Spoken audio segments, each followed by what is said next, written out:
Hello and welcome back.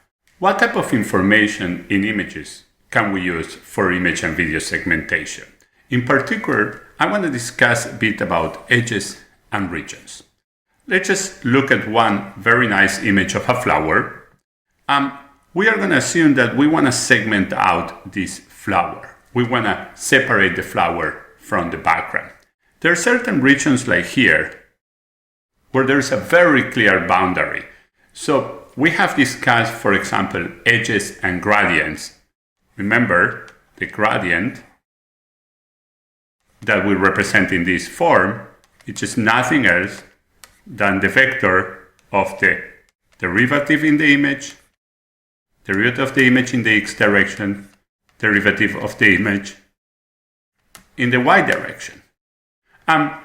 We talked about how to implement that a few weeks ago. For example, a derivative in the x direction we could do with a simple filter of +1, -1, and -1. Now, if we take this derivative and we compute the magnitude of the vector, because there are very clear differences in both sides of the flower in this region, very clearly that will help us to separate the flower from the background. And we're going to see very often using the gradient as part of our image segmentation algorithms. On the other hand, we see here, we might also get gradients, but we don't want these gradients to be part of the segmentation. There are differences inside the flower that we don't want them to appear. So clearly, we can use these borders, these edges, or these gradients. We don't want to use the ones inside, and that makes our life a bit more difficult. But it also tells us that we are not really looking for a uniform region inside the flower.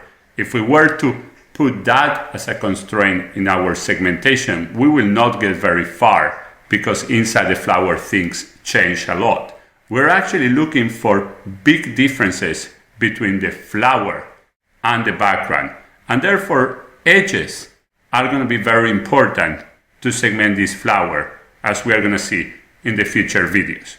But let's just look at a slightly different image. Look now at this image. We clearly see a ball here, although they're basically, let me just get the pen, there are basically no edges here. We see the ball, but we don't see any edges. But we understand the shape. So here, we're not going to be able to use edge information. There are no edges. If we were to compute the gradient in this region, here, any pixel here, we will try to compute the gradient. That gradient will be 0 or very low and won't help us to find the border, to find the object of interest. On the other hand, we could use shape. We could use regions. Okay, so we could try to understand that this is kind of a uniform region, kind of a uniform region. And actually, we can use that fact to basically help us obtain the segmentation. Let's just see the edges of this image to further illustrate that edges won't help in this case. So here I took the green channel of the color image that we just saw, and I computed, in this case I used MATLAB, I computed edges. So we see some spurious edges. Those don't bother us too much. We learned in the past how to get rid of them, for example by pre-filtering the image, removing the noise before. We get nice edges here, but no edges here. This is a tiny edge because there is probably a very weak boundary here, but no edges here. So we will need other types of information in order to be able to segment this ball out of the background. Looks very simple, but edges are not sufficient.